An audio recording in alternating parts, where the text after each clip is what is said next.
Hello friends, আজকে পুরো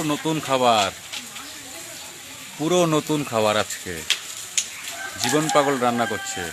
নিরামিষ শাকাহারি প্রাণী।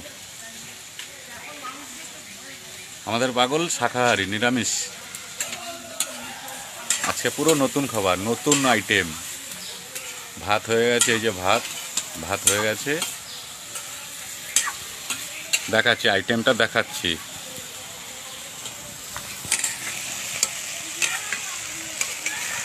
আইটেমটা আছে এখানে কাঁচকলা, পটল, ভেন্ডি, আলু, টমেটো, সোয়াবিন, লঙ্কা। বিশাল আইটেম, বিশাল। দেখো ফ্রেন্ডসরা, কাঁচকলা, আলু, পটল, ভেন্ডি, এই যে পাগল রান্না করছে।